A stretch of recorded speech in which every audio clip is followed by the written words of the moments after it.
नमो हरिहन्ताणं नमो सिद्धाणं नमो आयर्याणं नमो वैद्यायाणं नमो लोये सबसाहुणम्।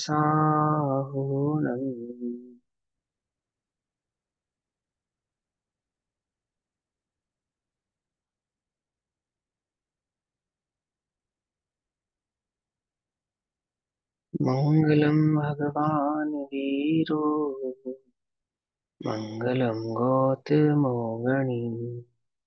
मङ्गलं कुन्दकुन्दार्द्यो येन धर्मोऽस्तु मङ्गलम्। सर्वमङ्गलमाङ्गल्यं सर्वकल्याणकारकं पुराणां सर्वधर्माणां जैनं जयतु सानम्।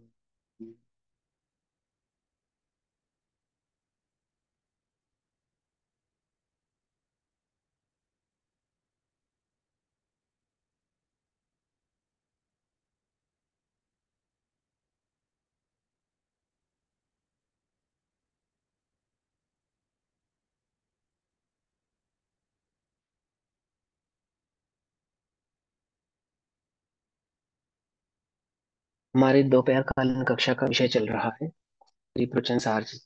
त्रिप्रचन सारजी का स्वाध्याय हम सभी आचार्य अमरचंद्र देव द्वारा रचित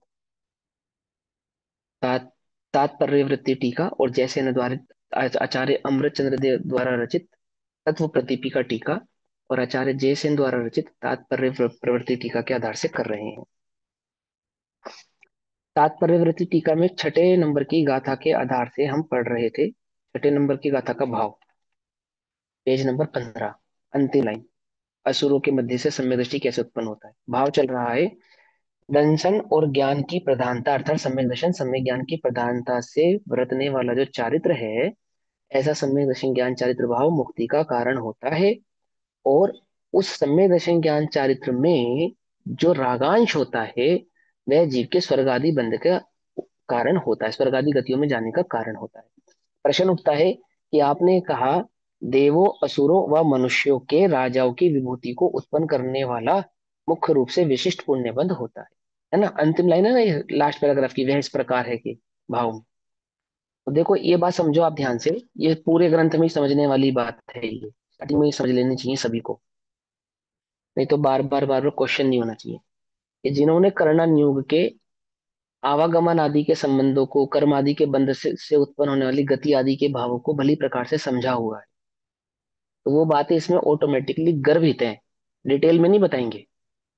करणान योग यानी आगम के आधार से, जैसे फॉर एग्जाम्पल ये सम्यक दृष्टि जीव कहा नहीं जाता, सम्यक दर्शन की अवस्था में मनुष्य आदि गतियों का बंध नहीं होता। मुनिराज भी हो चाहे श्रावक हो, वो कहाँ जाते हैं, नियम से कहाँ जाते हैं, स्वर्ग ही जाते हैं। और सम्यक दर्शन जो होता है वो कालांतर में मोक्ष का कारण होता है, अर्थात परंपरा मोक्ष का कारण होता है, जिस जीव को सम्यक दर्शन की उत्पत्ति हो जाती है आदि आदि। तो ये सारे जो नियम है ये तो हमें पहले से अंडरस्टूड है, तो वो नियम गर्भित बात कही जा रही है यहाँ पे। ये आपको पहले से पता है ना वो बातें, तो मूल मूल बात समझाई जाएंगी, अध्यात्म का भाव समझाया जाएगा। इसको इसमें अतिरेक नहीं करेंगे, कर्णानुयोग आदि के भावों को अतिरेक नहीं किया गया, उनके संक्षिप्त भाव को इसके अंदर ग्रहण कर लिया गया है। कहा था ना कि निश्चय की मुख्यता रहेगी और व्यवहार की उसमें गौणता रहेगी, ये बात कही थी नहीं कही थी। कहा पांच जो श्लोक शुरू के गाथा कहे उसके गाथार्थों में, उसकी टीकाओं में इन भावों को अच्छे से समझाई दिया था। तो यहाँ पे कोई कंफ्यूज मत होना कि किस अपेक्षा से पुण्य बंध की अपेक्षा से उसको स्वर्ग हो रहा है, अथवा किस अपेक्षा से उसको असुरेंद्र आदि नरादि भाव हो रहे हैं। जैसे कहा कि परंपरा से वह सराग चारित्र से देव और असुरों में व मनुष्यों के राजों की विभूति से उत्पन्न करने वाला। तो जो सम्यक दृष्टि होते हैं वो मरकर, सम्यक दृष्टि मनुष्य मरकर वापस मनुष्य गति में नहीं जाते, लेकिन कदाचित मिथ्यात की अवस्था में गतिबंध किया हो और पश्चात सम्यक दर्शन प्रकट किया हो, तो ऐसे जीव सम्यक दृष्टि भी गति बदलने के बाद, मरने के बाद मनुष्य गति में जन्म ले सकते हैं। एक बात उस अपेक्षा से ये बात कही है। मूलतः जो सम्यक दृष्टि मुनिराज होते हैं, सम्यक दृष्टि ध्यान से समझना, द्रव्यलिंगी नहीं, वे ही नरेंद्र होते हैं, अर्थात ऊंचे स्वर्गों में जाते हैं। क्योंकि जो मिथ्या दृष्टि होते हैं ऐसे द्रव्यलिंगी मात्र कहाँ तक जाते हैं, ग्रीविक तक ही जाते हैं। इंद्र आदि भाव पर पदों को वो प्राप्त होते नहीं है। ऊपर के स्वर्गों की जो इंद्र आदि भाव होते हैं ना उनको प्रकट नहीं करते। और दूसरा यहाँ पे कहा प्रश्न, भैया असुरों के मध्य में सम्यक दृष्टि कैसे उत्पन्न, हाँ एक बोलो। प्रश्न है। अब जैसे कहते हैं तीर्थंकर आदि की जो माता होती है वो एक भव अवतारी होती है, तो वो कैसे कहते हैं हाँ फिर? ठीक है। वो मनुष्य गति क्या से फिर वो मनुष्य गति में नहीं आएंगे दोबारा से, क्योंकि वो तो सम्यक दृष्टि एक होती है ना। भवतारी, एक भवतारी होती है मतलब एक भव और लेंगी। एक भवतारी होती है ऐसा नहीं है, नियम नहीं है, एक भवतारी होती है ऐसा नहीं है। मैंने तो ये ऐसा ऐसा नहीं है। पढ़ा है, ऐसा पढ़ा है कि ये एक भव अवतारी पिता उसी भव से मोक्ष आते हैं और माता एक भव अवतारी हाँ होती है। हाँ। नहीं नहीं, सम्यक दृष्टि होती है, माता स्वर्ग जाती है, स्वर्ग से आने के बाद फिर मनुष्य गति में जन्म लेती है, फिर वहां पे मोक्ष। अच्छा। माँ मिथ्या दृष्टि नहीं होती। ठीक है। मिथ्या दृष्टि हो फिर उसको नरक आदि आयु का, उसका मनुष्य आदि का बंध हो सकता है। सम्यक दृष्टियों को नहीं होता है। करणान योग के नियम में करणान योग से विशेष जान लेना चाहिए। अब यहाँ पे जो विशेष बात है, प्रश्न, असुरों के मध्य में सम्यक दृष्टि कैसे उत्पन्न होता है। क्योंकि सम्यक दर्शन की अवस्थाओं में जो इंद्रादि पद की बंधन होते हैं ना, इंद्रादि गतिया की बंद हो जाता है सराग सम्यक दर्शन के साथ सराग चारित्र की अवस्थाओं में, तो वहां असुरेंद्र नहीं होता। मैंने नरकों में जो इंद्र होते हैं ना, नारकी जो स्वर्गों के जो इंद्र होते हैं, असुरेंद्र जो होते हैं, उनमें तो उनका आश्रव उनको बंद होता नहीं है। तो सम्यक दृष्टि जीव उस प्रकार से कैसे असुरेंद्रों में कैसे जा सकता है।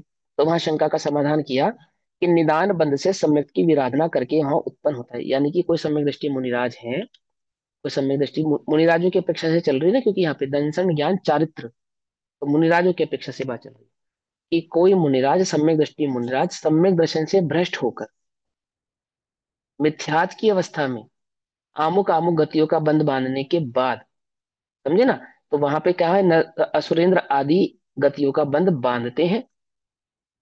और असुरेंद्र आदि गतियों का बंध बांधने के बाद वे जीव वहां से पथभ्रष्ट होकर, सम्यक भ्रष्ट होकर असुर आदियों में भी उत्पन्न हो जाते हैं। इतनी सी बात यहाँ पर समझाइए बस। मूलतः तो सम्यक दर्शन का है, सम्यक दर्शन के साथ वर्तने वाला जो चारित्र है, वो चारित्र नियम से मोक्ष का ही कारण है। और सम्यक दर्शन के साथ वर्तने वाला जो सराग भाव है, जो चारित्र के साथ बरतने वाला सराग भाव है, छठे सातवें गुणस्थान वर्ती मुनिराजों के साथ वर्तने वाला जो सराग भाव है, उस सराग भाव के कारण पुण्य आदि बंध होता है, जिससे नरेंद्र आदि पद की प्राप्ति होती है।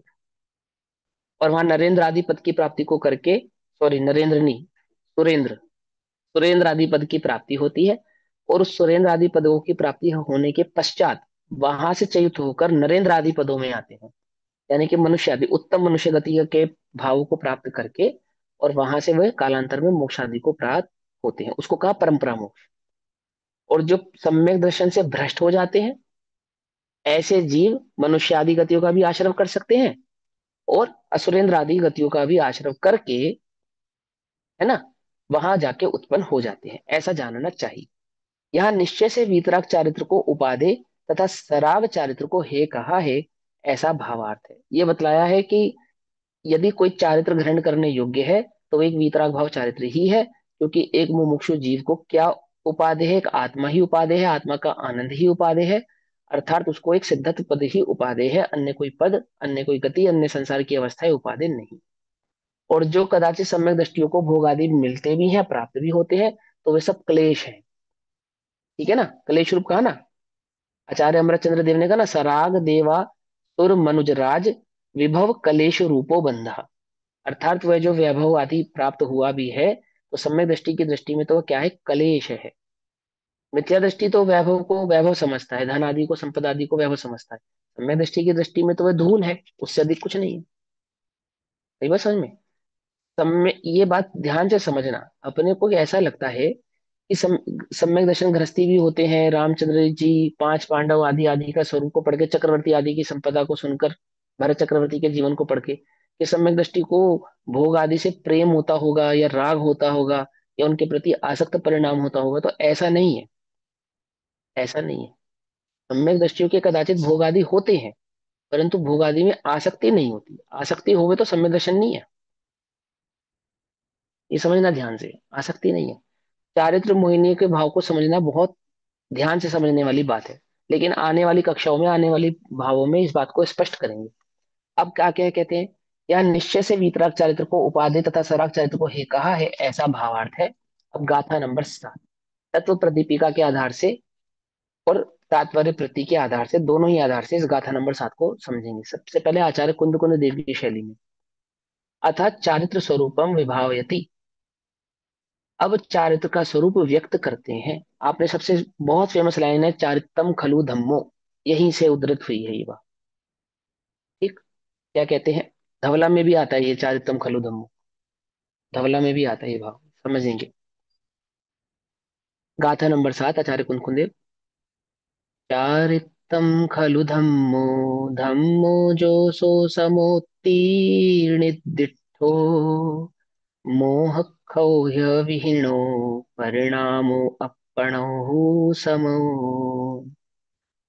निश्चय से चारित्र धर्म है, धर्म कहे जिनवर संभाव, साम्य भाव है मोह क्षोभ से रहित आत्मा का निज भाव। 7वें नंबर का श्लोक। अन्वयार्थ, चारित्रम चारित्र, खलु वास्तव में, वास्तव में अर्थात निश्चय से या स्वभाव से। अब ये चारित्र का स्वरूप भी समझाइए आचार्य देव, चारित्र किसको कहना, ये बात कहाँ से आई? स्थिरता को चारित्र कहते हैं, आत्मलीनता को चारित्र कहते हैं, शुद्धोपयोग को चारित्र कहते हैं। ये कोई अपने मन से नहीं कहते हैं, ये मूल आचार्यों का कहा हुआ मूल शब्द है, मूल वाक्य, आगम कथन है। सबसे पहले चारित्र खलु वास्तव में धर्म है। कौन सा चारित्र धर्म है? चारित्र धर्म है। फिर था कौन सा वास्तविक चारित्र धर्म है? वितराग। हाँ, तो निश्चय चारित्र, निश्चय से धर्म है, पहले तो ये समझेंगे, फिर चारित्र का स्वरूप समझाएंगे। क्योंकि जगत में चारित्र को लेकर जिनको चारित्र की खबर नहीं है, वैसे मन वचन काय के परिणामों को चारित्र मानते हैं। मन वचन काय के परिणामों को चारित्र कहा जाता है, उसका निषेध नहीं है, उपचार से चारित्र कहा जाता है, परंतु वे वास्तव में चारित्र नहीं है, ये समझाया जाएगा यहाँ पर। क्या समझा रहे हैं हमें? भगवान के उपदेश का मूल भाव, प्रवचन सार, दिव्य ध्वनि का सार, क्या कहना चाहते हैं भगवान हमसे, समझे? सार क्या है उसका, जो आपको तत्वोपदेश प्राप्त हुआ है जिनागम में जिनवाणी के माध्यम से, उस तत्व का सार क्या है? हमने पढ़ा है चारित्रम खलु धम्मो, बिल्कुल सही पढ़ा है, परंतु कौन सा चारित्र? मन वचन काय की प्रवृत्ति का निषेध नहीं, परंतु कोई मात्र मन वचन काय की प्रवृत्ति को चारित्र मान ले, उसका निषेध करते हैं और कहते हैं चारित्रम खलु धम्मो, चारित्र वास्तव में धर्म है। यह धर्म है तत्, वह साम्य है। साम्य अर्थात वीतराग भाव है, पीछे बतला चुके हैं साम्य का अर्थ पिछली गाथा में। इति निर्दिष्टम, ऐसा शास्त्रों में कहा है। वह चारित्र कैसा है? साम्य, साम्य अर्थात वीतराग भाव वाला है, ऐसा शास्त्रों में कहा है। साम्यम ही, साम्य वास्तव में, मोह शोभ विहीन अर्थात मोह शोभ रहित, ऐसा आत्मना परिणाम, आत्मा का परिणाम अर्थात आत्मा का भाव है।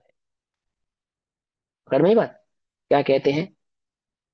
स्वरूपे चरणम चारित्रम, आचार्य अमृतचंद्र देव तत्व प्रदीपिका टीका में सर्वप्रथम ही चारित्र की परिभाषा करते हुए कहते हैं, स्वरूपे चरणम चारित्रम, जो स्वरूप की रमणता है, जो स्वरूप का चरण है, आचरण है, वही वास्तव में चारित्र है। स्वरूपा चरण चारित्र, स्वरूपे चरणम चारित्रम, लिखा संस्कृत में, पढ़ा आप सबने, है ना?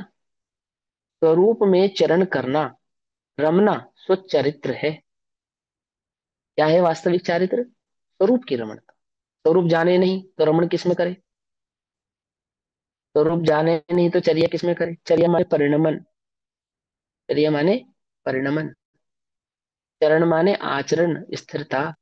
चारित्र स्वरूप का आचरण, स्वरूप का भोग, स्वरूप का उपभोग, स्वरूप का आनंद, स्वरूप का विलास, समझे? अब ये विलास, भोग, उपभोग, आनंद, इन सब का मतलब क्या है? सिंपल सा मतलब है स्थिरता, बस इतनी बात कह रहे, स्वरूप की स्थिरता। एकमात्र उपयोग का स्वरूप सन्मुख होना, उसी को स्वरूप का विलास कहा, उसको स्वरूप का आनंद कहा, उसी को स्वरूप का भोग कहा, उसी को स्वरूप का उपभोग कहा, और उसका नाम है स्वरूपाचरण चारित्र। चरण, गुरुदेव कहते हैं, जिस प्रकार गाय हरी हरी घास चरती है, घास चरती है, घास, गुरुदेव कहते हैं जिस प्रकार गाय घास चरती है, ऐसे शुद्धोपयोगी क्या चरते हैं? एक सुख मात्र, एक शुद्धोपयोगी के काल में एक आत्म भाव को चरते हैं बस, और कुछ नहीं चरते। चरते हैं मतलब एकमात्र उस आत्मा का ही भोग करते हैं, एकमात्र उस आत्मा का ही उपभोग करते हैं, उसी का आनंद लेते हैं, अन्य कोई भाव वे करते नहीं है। स्वरूपे चरणम चारित्रम, अर्थात स्वरूप में चरण करना, रमण करना सो चारित्र है। स्वसमय में प्रवृत्ति करना, अपने आत्म भाव में प्रवृत्ति करना, स्वसमय अर्थात, समय अर्थात आत्मा, स्व माने निज आत्मा, निज आत्म भाव में प्रवृत्ति करना, अपने स्वभाव में प्रवृत्ति करना, ऐसा इसका अर्थ है। क्या लिखा? स्व समय प्रवृत्ति रित्यर्थ, लिखा ना संस्कृत में। यह वस्तु का स्वभाव होने से धर्म है। यह वस्तु का स्वभाव होने से, वास्तविक स्वभाव होने से, वस्तु स्वभाव धम्मो, तो वस्तु का स्वभाव क्या है? चारितम खलु धम्मो, तो रूपाचरण चारित्री वस्तु का स्वभाव है, ऐसा। पकड़ में ही बात, नहीं पकड़ में? ऐसे लिंक किया उसको, वस्तु का स्वभाव है ऐसा कहकर। तदेव वस्तु स्वभाव तत्वर्धा, तदेव वस्तु स्वभाव त्वा अर्धमा, अर्थात यह वस्तु का धर्म है, वस्तु का स्वभाव होने से वस्तु का धर्म है। शुद्ध चैतन्य का प्रकाश करना, यह इसका अर्थ है। प्रकाश करना अर्थात अनुभव करना, प्रकाश करने का अर्थ है अनुभव करना। प्रकाश करने का मतलब समझना ध्यान से, लोक में जिसको प्रकाश कहते हैं वो प्रकाश नहीं, प्रकाश नहीं, वो जो चैतन्य भाव है उसका जो अनुभव है, उसका जो ज्ञान है। प्रकाश माने ज्ञान, उसके होने का जो एकत्व ममत, उसके प्रति जो आपका जो भान है, अनुभव है, उसको प्रकाश कहा। तो क्या कहते हैं? शुद्ध चैतन्य का प्रकाश करना, यह इसका अर्थ है। वस्तु का स्वभाव कैसा है? शुद्ध है, उस शुद्धता का अनुभव करना, बस, उसका नाम स्वरूपाचरण चारित्र है, ऐसा। वही यथा व्यवस्थित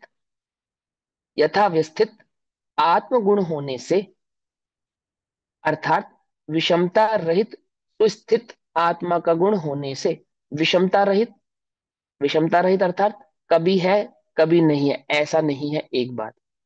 और दूसरा, दुख का कारण नहीं है, निराकुल है, स्वभाव है, ऐसा होने से सुस्थित, यानी कि सम्यक भाव से वस्तु के अंदर पाया जाता है, उपस्थित रहता है, स्वभाव भाव से उपस्थित रहता है, सुस्थित आत्मा का गुण होने से साम्य है।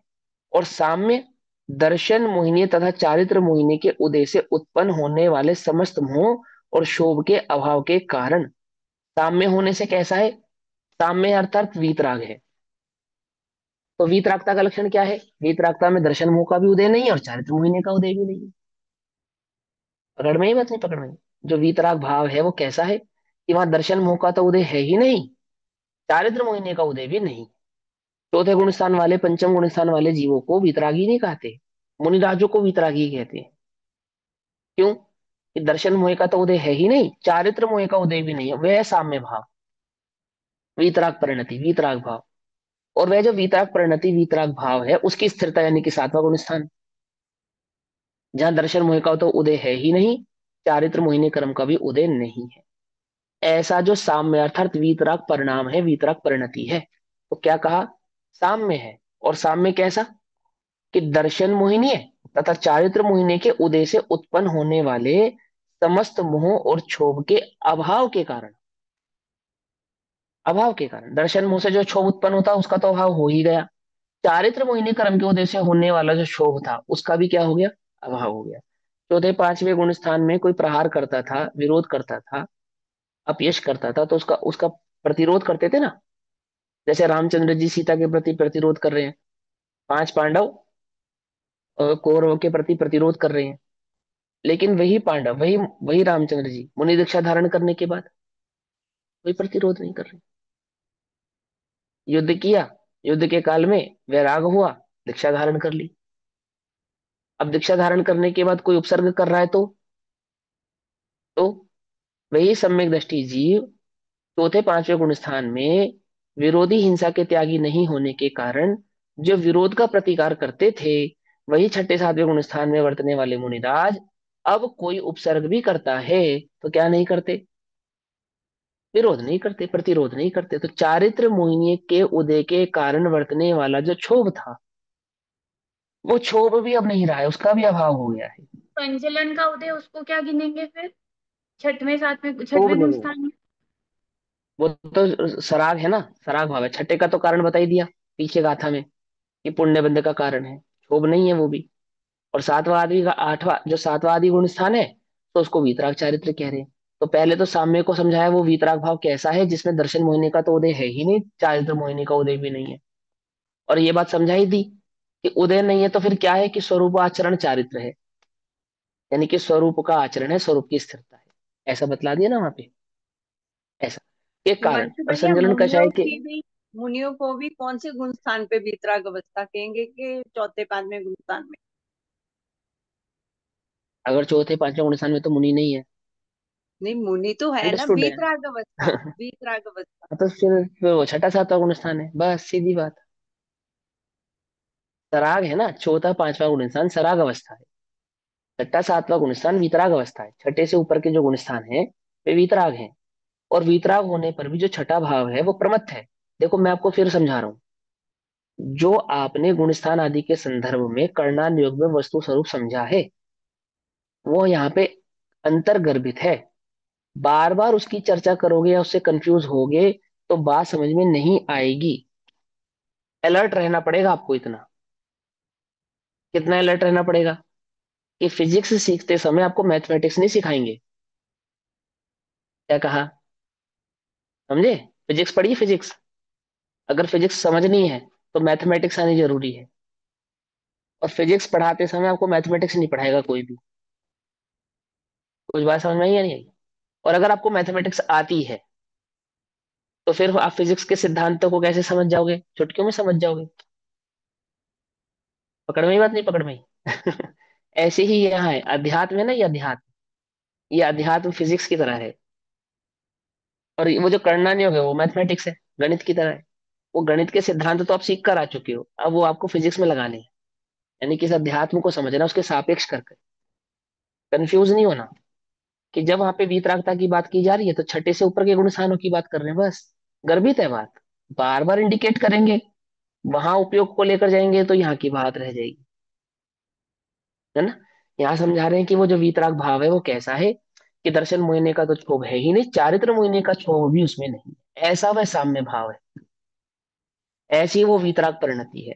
ऐसी उस वीतराग परिणति के उदय से उत्पन्न होने वाले, माना उस क्षोभ के उदय से उत्पन्न होने वाले जो मोह और क्षोभ के अभाव के कारण अत्यंत निर्विकार ऐसा जीव का परिणाम है। वो साम्य भाव कैसा है, जीव का निर्विकार परिणाम, यानी कि जीव का वो वीतराग भाव परिणाम है। और वीतराग भाव है अर्थात स्वरूपाचरण चारित्र है। और वह चारित्र कैसा है, कि वह चारित्रम खलु धम्मो, चारित्र, वही चारित्र वास्तव में धर्म है। और वह धर्म जीव के मोक्ष का कारण है, निर्वाण का कारण है। निर्वाणम, पिछली गाथा में निवारणम समझाया। और वो निवारण चारित्र कैसा है, कि धर्म है, स्वरूप है। और वह स्वरूप कैसा है, कि स्वरूपाचरण चारित्र है। और वह स्वरूपाचरण चारित्र कैसा है, कि जिसमें दर्शन मोहिनी तो है ही नहीं, चारित्र मोहिनी का उदय भी नहीं है, और निर्विकार परिणाम, निर्विकार भाव है। सिंपल है ना, लिंक कर रहे हैं वो एक दूसरे से बात को। आगे भावार्थ, शुद्ध आत्मा के श्रद्धान रूप सम्यक्त से विरुद्ध भाव मिथ्यात्व वह मोह है। जो मिथ्यात्व का अपोजिट भाव है वो क्या है, सम्यक्त का अपोजिट भाव मिथ्यात्व है, मिथ्यात्व का अपोजिट भाव सम्यक्त है। तो जिसको सम्यक दर्शन है उसको मिथ्या दर्शन नहीं है, जिसको मिथ्या दर्शन है उसको सम्यक दर्शन नहीं है। तो यहाँ कहते हैं कि शुद्ध आत्मा के श्रद्धानुरूप सम्यक्त से जो विरुद्ध भाव, ऐसा मिथ्यात्व वह मोह है। और निर्विकार निश्चल चैतन्य प्रणति रूप जो चारित्र है, वह विरुद्ध भाव अस्थिरता वह क्षोभ है। तो मोह और क्षोभ रहित परिणाम साम्य धर्म और चारित्र, यह सब पर्यायवाची है। पर्यायवाची बता देना, यानी एकार्थवाची है। जब हम कहते हैं पर्यायवाची है, तो पर्यायवाची कहने का मतलब क्या है, इन सबका एक ही अर्थ है, एक ही बात को समझाने वाले हैं। तो किस बात को समझाने हैं ये, कि एक स्वरूपाचरण चारित्र को समझा रहे हैं। और क्या है वो स्वरूपाचरण चारित्र, एक वीतराग भाव रूप आत्म भाव की रमणता, और कुछ नहीं।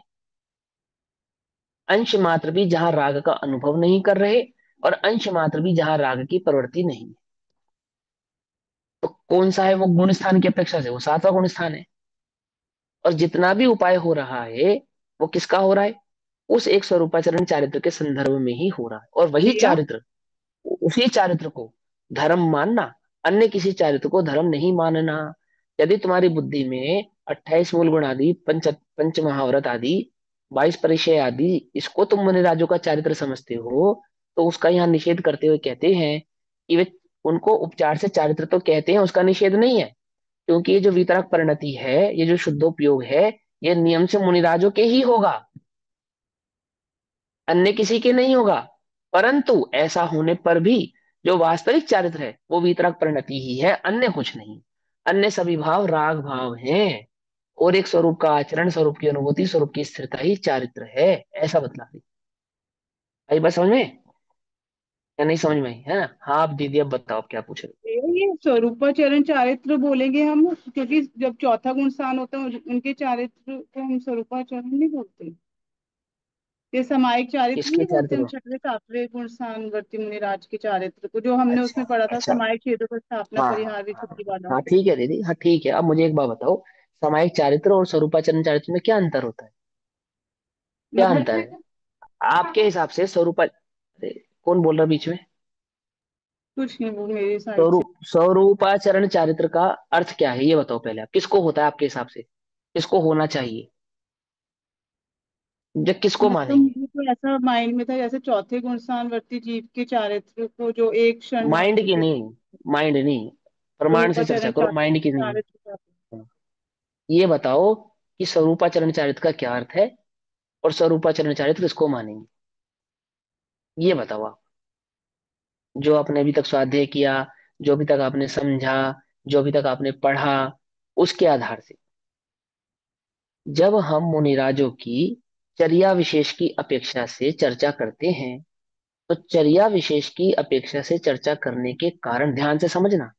चर्या विशेष की चर्चा, चर्या विशेष की अपेक्षा से जब हम चर्चा करते हैं, तो उस चर्या विशेष की अपेक्षा से उसी चारित्र का नाम होता है सामायिक चारित्र। कर्णा नियोग जब हमसे चर्चा कर रहा है, तो कर्णा नियोग में कषायों के अभाव और सद्भाव की, और मन वचन काय की परिणति की, ये दो चर्चाएं होंगी, क्योंकि वहां भेद करके चर्चा कर रहे हैं। और जब हम अध्यात्म में चर्चा करते हैं, तो अध्यात्म का एकमात्र भाव है कि आप आत्मा में रमण कर रहे हैं या नहीं कर रहे। बस इतनी सी बात। पकड़ में ही बात। ठीक तो तो है। स्वरूपाचरण, 28 मूल गुण जो होंगे वो उसमें आएंगे सामायिक चारित्र में।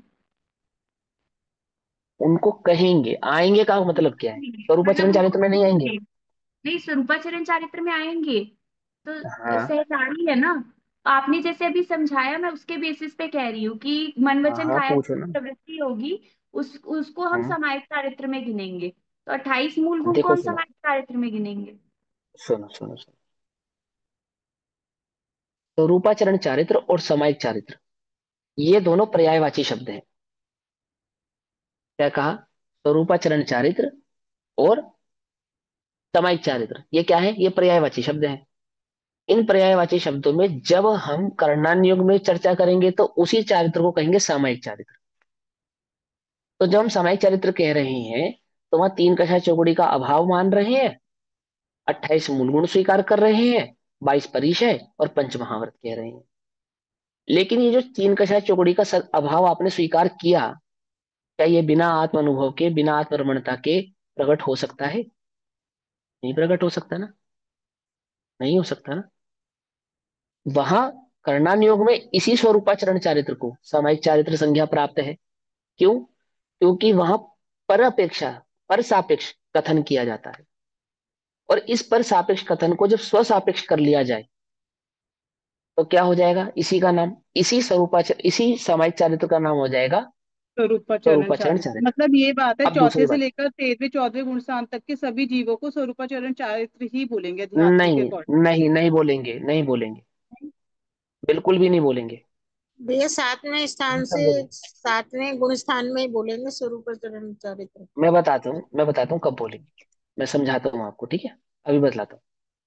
पहले तो इतना समझो, जितना समझाया उतनी बात समझ में आती है। ये सब कब सामायिक चारित्र का, कब स्वरूपाचरण चारित्र का। अब दूसरी बात, सामायिक का दूसरा अर्थ स्वरूप की रमणता ही तो है। समय, सामायिक, एक में समाना, एक समय भाव में रमण करना, सो उसी का नाम तो सामायिक है। तो सामायिक का ही तो दूसरा नाम स्वरूपाचरण हुआ। अगर शब्दार्थ की अपेक्षा से देखें, उस शब्दार्थ का भावार्थ करें, तो स्वरूपाचरण और सामायिक कोई दो अलग अलग बातें थोड़ी है, एक ही बात है। ठीक। अब यहाँ आ जाओ अध्यात्म में। अध्यात्म के अंदर स्वरूपाचरण चारित्र की चर्चा किस अपेक्षा से की जाती है? सापेक्ष और निरपेक्ष दो भावों से की जाएगी। एकमात्र स्वरूपाचरण चारित्र जब हम आगम के परिप्रेक्ष्य में चर्चा करेंगे। आगम के अंदर अध्यात्म गर्भित है या नहीं है? बोलो। बिल्कुल गर्भित है ना? आगम के अंदर अध्यात्म गर्भित है। तो जब हम आगम गर्भित अध्यात्म की अपेक्षा से, यानी आगम सापेक्ष चर्चा करते हैं, तो वहां स्वरूपाचरण चारित्र एकमात्र मुनिराजों को ही स्वीकार किया जाएगा, अन्य किसी को स्वीकार नहीं किया जाएगा। पहले तो आप ये समझो। अब दूसरी बात, तो सम्यक दृष्टि को क्या मानेंगे? बोले जितनी देर अनुभव कर रहा है ना, बस उतनी देर का चारित्र मानेंगे, बस उसके आगे पीछे का नहीं। पकड़ में ही बात। जितनी देर अनुभव में स्थित है, जितनी देर आत्मा में स्थित है, कितनी देर स्थित है? चौथे गुण स्थान वाला, पांचवें गुण स्थान वाला कितनी देर स्थित है? जितनी भी देर स्थित है ना? वो कुछ समय के लिए जो स्थित भाव है, उतने भाव को तो हम स्वरूपाचरण चारित्र कह देवे तो कह देवे, अन्यथा तो नहीं कहते। क्योंकि मुख्यता स्वरूपाचरण चारित्र की मुख्यता उसको कहना जिसका रमण, जिसका चरण, जिसकी चर्या निरंतर स्वरूप के प्रति जागृत हो। तो चौथे पांचवें गुण स्थान में तो निरंतर आत्मा का अनुभव नहीं होता है, निरंतर मुहूर्त में तो आत्मा का अनुभव नहीं होता है। वहां तो आत्मा आत्मा में चारित्र भाव की स्थिरता नहीं होती है। आत्मा में उपयोग की स्थिरता तो छठे सातवें आदि गुण स्थानों में ही संभव है ना। छठे सातवें में भी सातवें की मुख्यता जो ऊपर के गुण स्थानों में संभव है ना, नीचे के गुण स्थानों में तो संभव नहीं है। तो नीचे के गुण स्थानों को इसलिए वहां पे प्रमत्त कहते हैं, ऊपर के गुण स्थानों को वहां पे अप्रमत्त कहते हैं, है ना? समझे नहीं समझे भाई? खिचड़ी मत पकाओ, कंफ्यूज मत हो। इतना सिंपल है, बिल्कुल सिंपल है। बस लिंक करने में गड़बड़ करते हैं। वहां तो ऐसा कह रहे थे भैया, फिर हम ऐसा कहेंगे, यहाँ ऐसा कहेंगे। अरे क्या कहोगे? वस्तु स्वरूप रखा है ना, बिल्कुल हाथ पे रखे आंवले की भांति सामने। कहना क्या है? देखो, देखो कैसा, देखो मुनिराज कैसा देख रहे हैं। आहा, जो निरंतर आत्मा का अनुभव कर रहा है, जो निरंतर उस आत्मा का वेदन अनुभव भोग उपभोग बार बार कर रहा है, बार बार कर रहा है, उसको तो चारित्र कहा। जो बार बार नहीं कर रहा उसको चारित्र नहीं कहा। इसका मतलब ये नहीं कि उसको चारित्र नहीं है। लेकिन हम उसके अवरत भाव को भी जानते हैं। अब देखो, छठे गुण स्थान वाले को स्वर्ग भी भेजा, असुरेंद्र में भी भेजा, नरेंद्र आदि भावों में भी भेजा, लेकिन सातवें आदि गुण स्थान वालों को तो नहीं भेजा। उसको तो क्या कहा? मोक्ष का कारण कहा। क्योंकि ये बात पक्की है कि जो स्वर्ग आदि भावों का बंध होता है, जो असुरेंद्र आदि भावों का बंध होता है, और जो मनुष्य आदि गतियों का बंध होता है, वो छठे गुण स्थान तक के परिणामों में ही होता है, उसके ऊपर के गुण स्थानों में नहीं होता। सातवें गुण स्थान से लेकर और ऊपर के जो गुण स्थान है, वहां बंध की मुख्यता नहीं है। है क्या? बोलो, बोलो, है क्या? नहीं ना। तो इन्होंने छठे गुण स्थान वाले को चारित्र स्वीकार किया, तराग चारित्र कहा उसको, कहा या नहीं कहा? लेकिन यहाँ चल रही है वीतराग चारित्र की बात। तो क्या वो सम्यक दृष्टि नहीं है? अगर छठा छठा गुण स्थान है तो क्या वो सम्यक दृष्टि नहीं है? वो जो पांचवा गुण स्थान है तो कंफ्यूजन दूर हुई। कि हम उसको स्वरूपाचरण क्यों नहीं कह रहे चौथे पांचवे छठे को? क्योंकि वो सराग भाव वाले हैं। और हम कहेंगे वीतराग भाव वाले को। वीतराग भाव वाले को अर्थात जिसमें संसार का बंध नहीं होता हो, अंश मात्र भी। तो कौन से गुण स्थान है जिसमें अंश मात्र भी बंध नहीं होता? देखो, सूक्ष्म बंध होता है, लेकिन ऐसा बंध नहीं होता जो गति से गत्यांतर कर दे। सातवें आदि गुण स्थानों में नहीं होता। यदि किसी जीव को गति आदि का बंध करना है, तो उसको कौन से गुण स्थान में होना पड़ेगा कर्णानियों की अपेक्षा से? बोलो। आज हमारी सरोजा आंटी जी नहीं है, उनसे कंफर्म करवा लेते हैं आपको। एक पहले से लेकर छठे गुण स्थान बस, उसके ऊपर के गुण स्थान नहीं। उसके सातवें गुण स्थान से लेकर ऊपर के गुण स्थानों में क्या बंध नहीं होता? गति बोलो बोलो, गति बंध नहीं, नहीं होता। इसलिए उसको क्या कहते हैं? स्वरूपाचरण चारित्र कहते हैं। साम्य भाव कहते हैं, वीतराग परिणति कहते हैं, वीतराग चारित्र कहते हैं। क्योंकि बंध का कारण वीतराग नहीं, बंध का कारण राग है। क्या कहा, बोलो, कौन है बंध का कारण, राग या वीतराग? वीतराग राग। है, राग है। और वो राग कौन से गुण स्थानों में होता है, पहले से लेकर पहले छठे से गुण छठे। स्थान तक होता है। सातवें आदि गुण स्थानों में तो वह राग होता नहीं। क्यों नहीं स्वीकार किया उसको राग? क्योंकि वो बंध का कारण नहीं है ना वहां पे, इसलिए स्वीकार नहीं किया। अब आई समझ में बात? कर पाए दोनों को आपस में इंटरलिंक या नहीं कर पाए? कर लिया या अभी भी समझ कंफ्यूजन है तो पूछ लो। क्योंकि ये बेस मजबूत करोगे तब आगे बहुत मजा आएगा तुम्हें, प्रवचन सार, अरे दिव्य धनी सार है भैया। और आनंद आएगा, बहुत बातें सीखने को मिलेंगी, बहुत बातें जानने को मिलेंगी, है ना। अभी तुम्हें मालूम था चारित्रम खलु धम्मो ये प्रवचन सार जी की गाथा से लिया गया? कितना फेमस वाक्य है। हो सकता है पता भी हो, ऐसा नहीं कह रहा मैं कि तुमको नहीं पता होगा, लेकिन मैं एक बात कहना चाहता हूँ कि जिनागम के कितने ही मोती, ये मोती तो क्या हीरे, तुम्हें यहाँ पढ़ने को, समझने को, जानने को मिलेंगे। तो ध्यान से समझना। तो क्या कहते हैं, भावार्थ समझ में आया? अब तात्पर्य वृत्ति गाथा क्रमांक 7, यानी कि तात्पर्य वृत्ति के आधार से गाथा नंबर 7 का अर्थ करते हैं, टीका करते हैं। क्या टीका करते हैं आचार्य देव? कहते हैं, पेज नंबर 17 पे आते हैं, अब निश्चय चारित्र के पर्यायवाची नाम कहता हूं। कौन से चारित्र के? निश्चय चारित्र के। और निश्चय चारित्र किसको होता है? मुनिराजों को होता है। अब होता तो छठे सातवें गुण स्थानों में भी है, छठे गुण स्थान में भी है, एक अपेक्षा से चौथे गुण स्थान में भी है, एक अपेक्षा से पांचवें गुण स्थान में भी है। उसका निषेध नहीं कर रहे हैं। लेकिन जिसको आगम में निश्चय चारित्र की भाव प्राप्त है, वो सातवां गुण स्थान। पकड़ में ही बात नहीं? पकड़ में, गर्भित अपेक्षा से तो चौथे में भी है। कैसे? क्योंकि वहां चारित्र मोहिनी कर कषाय का अनंतानुबंधी का अभाव है। तो जितने अंश में कषाय का अभाव है, उतने अंश में वहां चारित्र है। लेकिन जिनागम कहता है कि चारित्र हम उसको स्वीकार करेंगे जिसमें बंध ना हो। क्योंकि चारित्र का काम जीव को बंध से छुड़ाना है, बंद कराना चारित्र थोड़ी है। बोलो भैया, तुमने चारित्र पाला और बंद हुआ। बोलो, जितना भी व्रत नियम संयम तप त्याग उपवास आदि है, ये कर्म बंध के लिए है, कर्म निर्जरा के लिए है? बोलो, कर्म निर्जरा के लिए, सीधी सी बात है। और इनके कारण यदि बंद हो रहा हो तो हम इन्हें चारित्र क्यों कहें? हम तो उसे चारित्र कहेंगे जिसमें बंध नहीं होता। ऐसा निश्चय चारित्र कौन सा है? बोले स्वरूपाचरण चारित्र ही एकमात्र ऐसा चारित्र है जो निर्बंध अर्थात बंध का कारण नहीं है।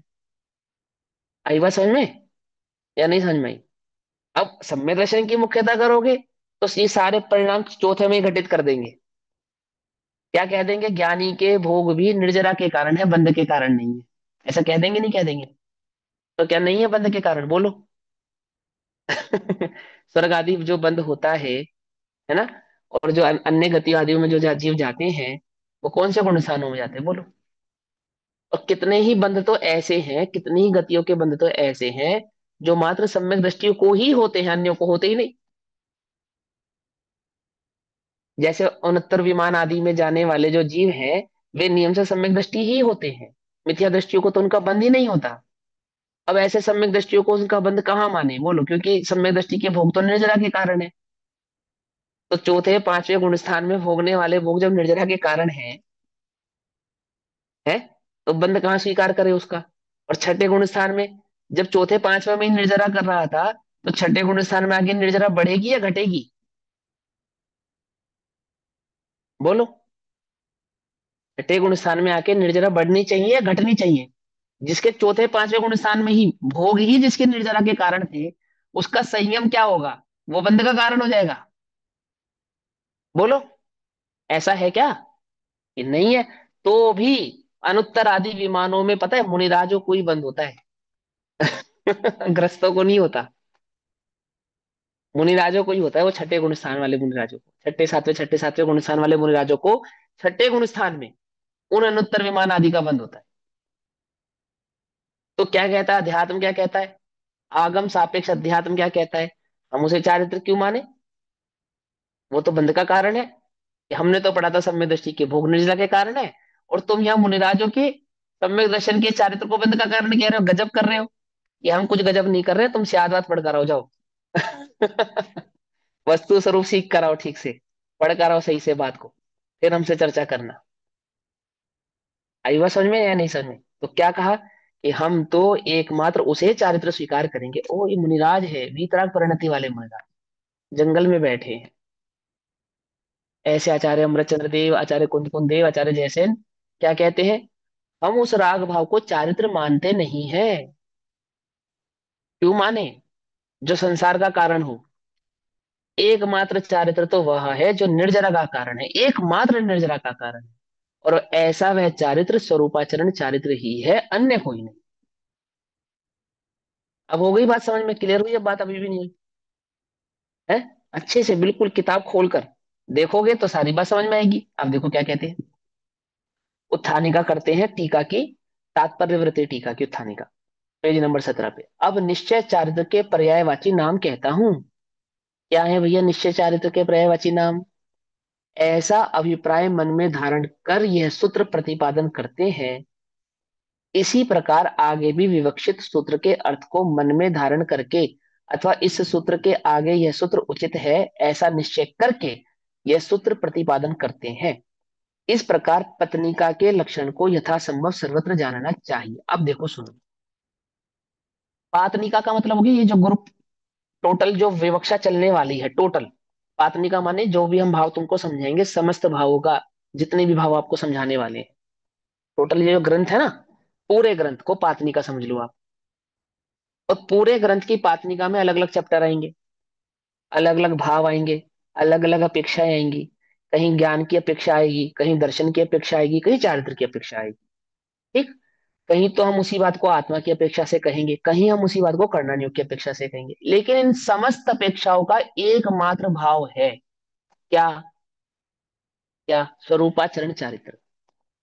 ये कह रहे हैं हम निश्चय चारित्र के पर्यायवाची कहेंगे, कहता हूं मैं तुमसे निश्चय चारित्र के पर्यायवाची शब्द भाव कहता हूं, नाम कहता हूं। यानी जितनी भी बात अब मैं तुमसे कहने वाला हूं, अभी नहीं, पूरे ग्रंथ में जितनी भी बात मैं कहूंगा, कौन? आचार्य जयसेन कह रहे हैं। जितनी भी बात मैं कहूंगा उसका एकमात्र मतलब क्या है कि उसका एकमात्र मतलब स्वरूपाचरण चारित्र है, अन्य कुछ नहीं है। ऐसा कह रहे हैं। एकमात्र आत्मा, आत्मा की रमणता, आत्मा का अनुभव, और उस अनुभव से बाहर नहीं आना, बस। इससे अलग दूसरा कोई उसका अर्थ नहीं है। आगे बस समझ में? ऐसा कह रहे हैं, ऐसा उन्होंने प्रतिज्ञा करी। अब आगे सुनो, तात्पर्य वृत्ति। चरित्रम, चारित्र रूप कर्ता, वाक्य में कर्ता कारक के रूप में प्रयुक्त चारित्र। अब इस लाइन का मतलब समझा देता हूं। चारित्र रूप कर्ता का मतलब प्रवृत्त चारित्र, ऐसा चारित्र जो प्रवर्तमान हो, जो विद्यमान हो, जो उपलब्ध है, प्रेजेंस में है, अर्थात जिसका भोग हो रहा है। पकड़ में बात नहीं? पकड़ में? कर्ता को कर्म से पहचाना जाता है। तो हिंदी व्याकरण में एक बात सिखाई जाती है कि मोची कब मोची है? जब वो घास काट रहा हो, जब वो खाना बना रहा हो, अथवा खाना खा खा रहा हो, अथवा जब वो बच्चों के साथ घूम रहा हो, अथवा जब वो सो रहा हो, तब मोची है। या जब वो जूता सील रहा हो तब मोची है। ऐसा उदाहरण आता है, हिंदी व्याकरण में आता है कि मोची कब मोची है। बोले एकमात्र जब वह जूता सीलता है तब मोची है। पकड़ में बात नहीं? पकड़ में? ऐसा उदाहरण आता है। बाकी टाइम में मोची नहीं है। अब वो ठीक है कि लोक व्यवहार में जो एक बार भी करे तो उसको सर्वत्र उसका कर्ता कहने के कारण वही नाम उसका पड़ जाता है। पकड़ में बात नहीं? पकड़ में? है ना? डॉक्टर कब डॉक्टर है? गाड़ी चलाते समय डॉक्टर है या नहीं है? और व्याकरण ये कहती है कि जिस समय वो इलाज करे उस समय डॉक्टर है। व्याकरण ये कहती है। और जिस समय वो कार चलाए ना उस समय ड्राइवर है। तो ऐसे ही आचार्य अमरचंद्र देव कह रहे हैं आपको कारक समझाते हुए कि चारित्र कब चारित्र है? कि जब वो चरण रूप हो, आचरण रूप हो, प्रवृत्त रूप हो, तब वह चारित्र है। पकड़ में बात नहीं? पकड़ में? तो क्या कहा उन्होंने? चारित्र रूप करता, अर्थात वो जो चारित्र है वे प्रयुक्त है, परिणत है, विद्यमान है, वाक्य में कर्ता कारक के रूप में प्रयुक्त चारित्र। प्रयुक्त चारित्र अर्थात विद्यमान चारित्र, उपस्थित चारित्र, वह रमण रूप चारित्र। खलु धम्मो, स्पष्ट रूप से धर्म है। खलु अर्थात स्पष्ट रूप से धर्म है। कोई मीन मेक नहीं है इसके अंदर, कोई इफ एंड बट नहीं है इसके अंदर, कोई कोई निश्चय और व्यवहार भी नहीं है इसके अंदर। जब स्पष्ट कह दिया, जब खलु कह दिया, जब वास्तव कह दिया, तो वास्तव कहने का तात्पर्य क्या है कि ये किसी नए की अपेक्षा से नहीं है, ऐसी ही बात है, वस्तु स्वभाव है ये, कि वो आमुक नए के कारण ऐसा है ऐसा नहीं। बोले स्वभाव ही ऐसा है, वस्तु ही ऐसी है, स्वरूप ही ऐसा है। समझे? ऐसा धम्मो जो सो सम्मो ति निदिठो, अर्थात जो धर्म है वह तो शम है। शम है अर्थात सम्यक है, साम्य है, वीतराग है। पाप पुण्य कर्म है, वीतरागता धर्म है। सुना नारा? नहीं सुना? सुना ना? पाप पुण्य कर्म है और वीतरागता धर्म है। तो वीतरागता किसको कहना? किसको कहना? समझे? बोलो भैया, चौथे गुण स्थान में वीतरागता है या नहीं? पांचवें गुण स्थान में वीतरागता है या नहीं? पहले गुण स्थान में वीतरागता है या नहीं? पहले गुण स्थान में उपसर्ग करता हो, कोई उपसर्ग करता हो, और वह पहले गुण स्थान वाला जीव उस उपसर्ग का प्रतिकार ना करता हो, सहज रहता हो, शांत रहता हो, विकल्प भी ना करता हो उपसर्गकर्ता के प्रति, वीतराग है या नहीं? बोलो भैया। अब वो आगम की नजर है, वो आगम चक्कू साहब, वो कहता है भैया वो वीतराग नहीं है। बोलो सारा जगत उसे वीतराग स्वीकार करता है या नहीं करता? बोलो, पूछो जगत से कि कोई तुम्हें गाली दे, तुम्हारा अपमान करे, अपवाद करे, और तुम चुप रहो, मौन हो, कितने वीतरागी है, कितना सज्जन है, ऐसा ऐसा सारा जगत स्वीकार करता नहीं करता है जगत में कोई जिस बात को स्वीकार ना करता हो? भूखे रह जाने पर भी उफ ना करे। देखो कितने वीतरागी इस जगत के अंदर ढूंढो, कितने, कभी पत्नी वीतरागी, कभी पति वीतरागी, दिन में 10 बार हो जाते होंगे क्या? ऐसे जगत में कितने वीतरागी हैं। और जिनागम कहता है, अन्य मतों की तो छोड़ो, जो जिन मत में, जिन दीक्षा धारण कर, क्या कहा, 9 अंग, 9 अंग 11 पुरु का पाठी हो, पाठी हो, ध्यान करता हो, पंच परमेष्टि का स्मरण करता हो, ऐसे जीव पर कोई उपसर्ग करता हो, और वह उस उपसर्ग का मानसिक प्रतिकार भी ना करता हो, तो भी यदि उसको सम्यक दर्शन नहीं है, आत्मानुभूति नहीं है, स्वरूपाचरण चारित्र नहीं है, तो वह वीतरागी नहीं है। कौन कह रही है? कौन कह रही है? तो ना जिनागम कह रहा है ये बात। वस्तु स्वरूप को जानने वाले केवली भड़िदम, केवली भगवान ऐसा कहते हैं कि वह वास्तव में चारित्र नहीं। वास्तविक चारित्र तो कैसा है? कैसा है ना? वो समझा रहे, वह तो शम है अर्थात वीतराग रूप है, ऐसा कहा गया है। तमो, और जो शम है वह कैसा है? सम का भाव समझाएंगे अब। शम अर्थ यानी कि साम्य, उस वीतरागता की परिणति का भाव समझाएंगे। कैसी है वो वीतराग परिणति? कैसा है वो साम्य भाव? कैसा है वह सामायिक भाव? क्या समझे या नहीं समझे? अपनी समाई कैसी है? अब मुनिराजो जैसी तो नहीं है चलो, लेकिन गृहस्थों की भी समाई कैसी है बोलो? कितनी वीतराग परिणति रह पाती है समाइक में? है? क्या कहते हैं? मोह खौ अविहीणो परिणामो अपणौ हु, अर्थात मोह तथा क्षोभ से रहित परिणाम है। मोह तथा क्षोभ यानी दर्शन मोह और चारित्र मोह, ये दोनों ही प्रकार के मोह से जो रहित परिणाम है। कब होती है ये अवस्था? जब दर्शन मोह का तो अभाव है ही, उसका तो सद्भाव है ही नहीं, और चारित्र मोहिनी के कर्म के उदय से भी प्रभावित ना होता हो, ऐसी स्थिति कब है? बोलो भैया, बोले एक शुद्धोपयोग के काल में ही है, अन्य किसी काल में नहीं। उस वीतराग चारित्र की बात चल रही है यहाँ पे, अन्य किसी काल्पनिक चारित्र की बात नहीं चल रही है। अपनी टोटल प्रैक्टिस क्या है कि कोई बुरा कहो या अच्छा, लक्ष्मी आवे या जावे, और लाखों वर्षों तक जीव या मृत्यु आज ही आ जावे, चाहे कोई कैसा भी भय या लालच देने आवे, है ना? तो भी अब यहाँ हम मुमुक्षु क्या समझता है, मैं उस पर क्या ना करूं, रिप्लाई ना करूं, काम में रखूं। बोले नहीं, अभी वितराग नहीं हुआ, तुमने रिप्लाई नहीं किया, ये सामने नहीं हुआ, तुमने किया किया ये बताओ, क्या नहीं किया वो मत बतलाओ। क्या कहा? तुमने अपमान किया, हमने रिप्लाई नहीं किया, तुमने सम्मान किया, हमने उसका भी रिप्लाई नहीं किया, तुमने उपसर्ग किया, हमने उसका भी रिप्लाई नहीं किया। तो बोले जो नहीं किया वो मत बतलाओ, किया क्या ये बतलाओ। यदि तुमने स्वरूप का वेदन नहीं किया तो फिर साम्य भाव नहीं है, फिर वीतरागता नहीं है। और यदि तुमने स्वरूप का अनुभव कर रहे हो तो तुम रिप्लाई करने वाले हो ही कौन? क्योंकि जो तुम हो उसको तो कोई छू नहीं सकता।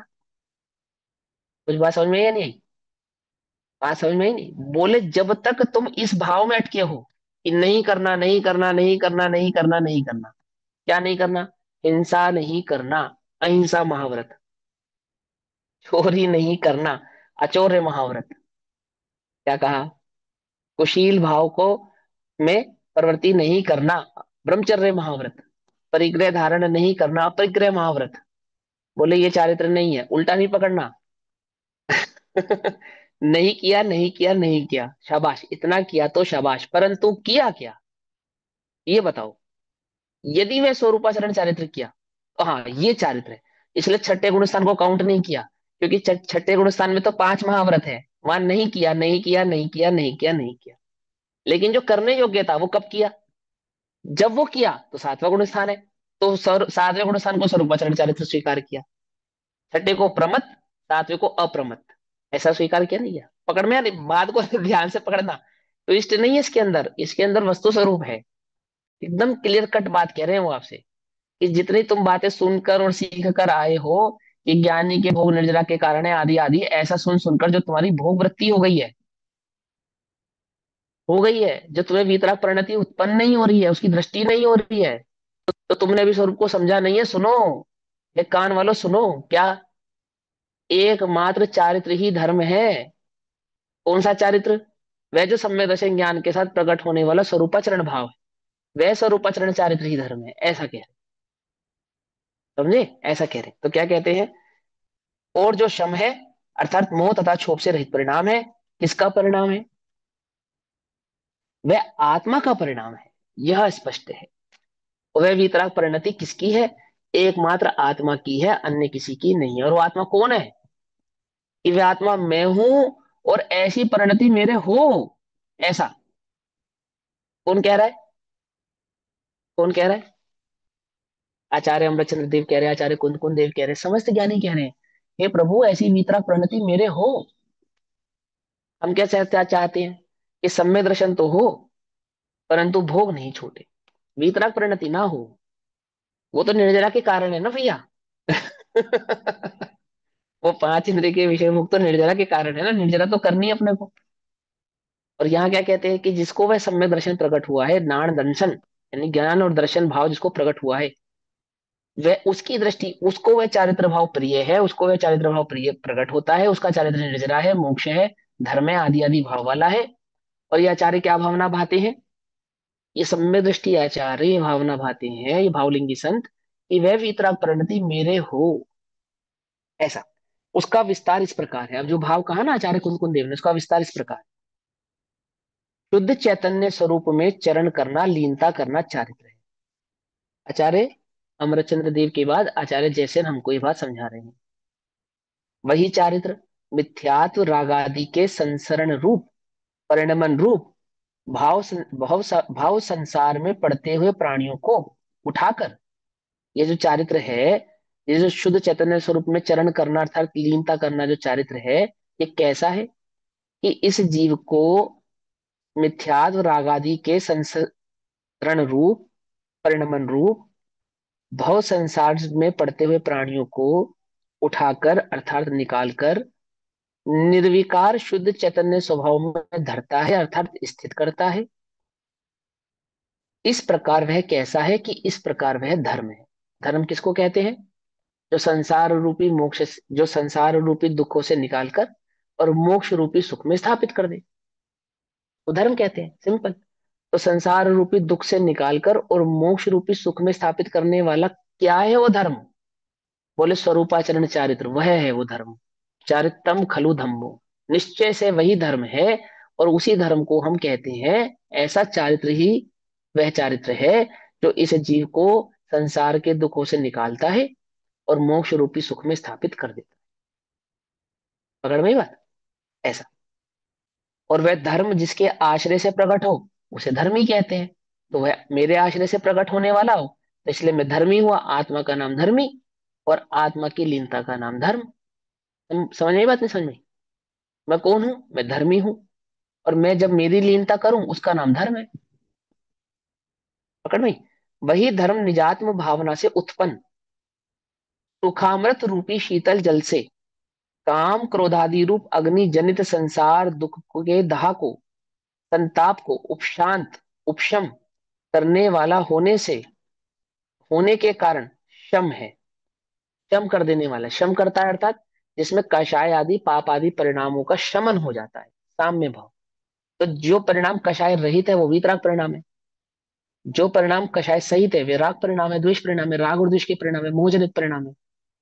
और जो मोह राग द्वेष आदि कषाय आदि समस्त प्रकार के भावों से रहित परिणाम है वो वीतराग परिणाम है। और इसलिए शुद्धात्म श्रद्धान रूप कौन है वो शुद्धात्मा जिसका श्रद्धान करना है? किसी म्यूजियम में मिल जाएगी? नहीं मिल जाएगी मैं हमको? स्वयं। बहुत प्राचीन हो गई है ना ये शुद्धात्मा। लगभग 1500 2000 साल पहले कही है, ये शुद्धात्मा आप मिलेगी या नहीं मिलेगी मालूम नहीं, जिसकी ये बात कर रहे हैं। है? ये जो प्रकट विद्यमान भाव है ना, ज्ञान चेतना चैतन्य भाव, ये इसकी बात कर रहे हैं। शुद्धात्म श्रद्धान रूप सम्यक्त का घातक, सम्यक्त का घातक कौन है? वह दर्शन मोह नामक मोह है, ऐसा कहा जाता है। निर्विकार निश्चल चित वृत्ति रूप चारित्र को घातक चारित्र मोह नामक क्षोभ है, ऐसा कहा जाता है। क्या कहा? स्वरूप का ज्ञान नहीं होने देने वाला जो स्वरूप का घातक है, ऐसा वह मोह कहा कहलाता है, दर्शन मोह। और स्वरूप का ज्ञान हो जाने के बाद उसमें जो स्थित नहीं होने देता वह चारित्र मोह कहलाता है। पकड़ में ही बात? एक तो स्वरूप का ज्ञान नहीं हुआ वो दर्शन मोह, स्वरूप का ज्ञान हो गया उसमें स्थित नहीं होने देना वो चारित्र मोह। और वीतराग चारित्र कैसा है? स्वरूप के ज्ञान पूर्वक स्वरूप में स्थित होने वाला, स्थिर करने वाला। तो ज्ञान दर्शन मोह का तो अभाव हुआ ही हुआ, वहां पे चारित्र मोहिनी भी कैसा हो गया? तो उसका भी वहां अभाव है, उसका भी सद्भाव वहां पर नहीं है। क्योंकि चारित्र मोहिनी किसको कहते हैं? चारित्र मोहिनी उसको कहते हैं जो स्वभाव में स्थित ना होने दे। दर्शन मोह किसको कहते हैं? जो स्वरूप का ज्ञान ना होने दे। अंतर है ना? तो क्या कहते हैं? उन दोनों अर्थात दर्शन मोह या तथा चारित्र मोह का विध्वंस करने वाला होने से, दोनों ही मोह का अभाव कर देने वाला होने से वही शम मोह तथा क्षोभ रहित शुद्धात्मा का परिणाम कहा गया है, ऐसा यहाँ अभिप्राय है। तो नहीं बात? ऐसा कहकर गाथा नंबर 7 की टीका आचार्य देव कहते हैं और हमें एक शुद्धोपयोग रूप चारित्र के भाव को समझाते हैं। अब गाथा नंबर 8, अब आत्मा की चरित्रता अर्थात आत्मा ही चारित्र है ऐसा निश्चय करते हैं। ये बात कलश गाथा नंबर 8 में बतलाएंगे कि वह चारित्र कौन है। ये वह चारित्र कोई और नहीं, वह आत्मा ही स्वयं चारित्र है। ठीक जैसे समय सार में ज्ञान ही आत्मा है कहा ना, ऐसे ही प्रवचन सार में चारित्र ही आत्मा है ऐसा कहेंगे। आई वो समझ में? समय सार में क्या कहा था? आत्मा ही ज्ञान है और ज्ञान ही आत्मा है। प्रवचन सार जी में क्या कहेंगे? चारित्र ही आत्मा है और आत्मा ही चारित्र है। क्या समझना चाहिए? आत्मा चारित्र है या ज्ञान है? है? क्या समझना चाहिए? समय सार जी सही कह रहे हैं, प्रचन सार जी सही मैं कह रहे हैं, तो कौन बस सही कह रहा है? दोनों। आत्मा चैतन्य मात्र है, दर्शन ज्ञान नहीं है। हाँ, जब वहां ज्ञान है मात्र कहा था तो उसमें चारित्र गर्भित था, और जब यहाँ चारित्र है मात्र कहेंगे तो ज्ञान इसमें गर्भित है। क्योंकि चारित्र बिना ज्ञान के नहीं है, ज्ञान बिना चारित्र के नहीं है। हम भेद करके कहते हैं परंतु वस्तु स्वरूप में भेद नहीं है, अंशु भैया, इसलिए ऐसा है। हाँ। हाँ जी। ऐसी शास्त्रीय वृत्ति टीका में ना इसके धर्म है वह शम ऐसा कहा गया, और ये शम है शोक से रहित परिणाम है। इसको थोड़ा सा समझा दीजिए, मुझे समझ नहीं आया। हाँ, मैं पर आपकी आवाज ना ब्रेक होकर आ भैया रही है, वो कट के आ वाली रही है। लाइन पूछ रहे हैं, जो धर्म है वही हाँ। श्रम है, और जो श्रम है वो वाली लाइन समझाने के लिए कह रहे हैं रजनी आंटी। हाँ देखो कोई बात नहीं, मैं लाइन पढ़ता हूँ, आप गर्दन हिला देना, मैं समझ जाऊंगा कि आप इसी लाइन के बारे में कह रहे हो, क्योंकि मुझे आपकी आवाज नहीं आ रही। शुद्धात्म श्रद्धान रूप सम्यक का घातक दर्शन मोह नामक मोह है ऐसा कहा जाता है। इसके आगे ऊपर ऊपर वाला। ऊपर ऊपर लाइन है। अच्छा, वही धर्म निजात्म भावना से उत्पन्न ये वाली लाइन, इस पर स्टार्टिंग में इसके भी ऊपर, सातवीं वृत्ति, स्टार्टिंग। अच्छा। सातवीं तो वृत्ति वाली लाइन उसमें सेकंड लाइन, अच्छा, पेज नंबर उत्थानिका 26, में, तात्पर्य वृत्ति वाली उत्थान, सेकंड लाइन। सातवीं वृत्ति वाली हाँ, सेकंड लाइन।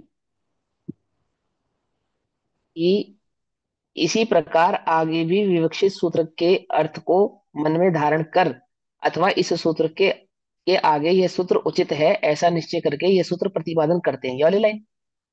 अच्छा, नहीं, तात्पर्य नीचे वृत्ति। सातवीं नीचे सेकंड लाइन थोड़ी समझ में है। ठीक है, मैं समझ गया आपकी बात। चारित्र रूप कर्ता,